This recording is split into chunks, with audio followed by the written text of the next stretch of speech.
Hello, and welcome again to another reading from the book, The Faith I Live By, a daily devotional. Today's reading is entitled, Built on the Rock, October 31st.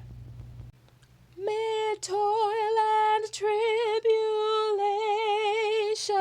and turmoil of her war, she waits the consummation of peace forevermore, till with the vision glorious her longing eyes are blessed, and the great church victorious shall be the church at rest. And I say also unto thee, that thou art Peter, and upon this rock I will build my church, and the gates of hell shall not prevail against it. Matthew 16:18. The word Peter signifies a stone, a rolling stone. Peter was not the rock upon which the church was founded. The gates of hell did prevail against him when he denied his Lord with cursing and swearing. The church was built upon one against whom the gates of hell could not prevail. The church is built upon Christ as its foundation. It is to obey Christ as its head. If Jesus had delegated any special authority to one of the disciples above the others, we should not find them so often contending as to who should be the greatest. They would have submitted to the wish of their master and honored the one whom he had chosen.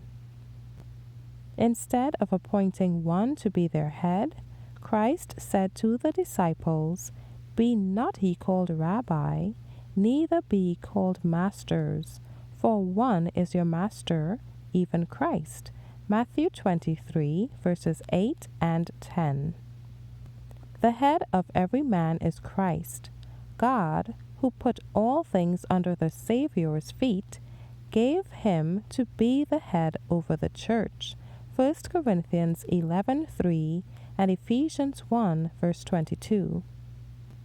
In the presence of God and all the heavenly intelligences, in the presence of the unseen army of hell, Christ founded his church upon the living rock. That rock is himself, his own body, for us broken and bruised. Against the church built upon this foundation, the gates of hell shall not prevail.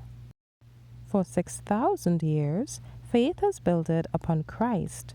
For 6,000 years, the floods and tempests of satanic wrath have beaten upon the rock of our salvation, but it stands unmoved.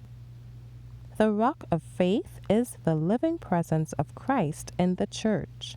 Upon this the weakest may depend, and those who think themselves the strongest will prove to be the weakest unless they make Christ their efficiency.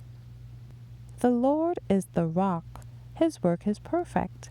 Blessed are all they that put their trust in him. Deuteronomy 32:4 and Psalm 2, verse 12. Thank you for listening today. I trust that you have heard and received the message God had in store for you. God's peace be upon you. Maranatha.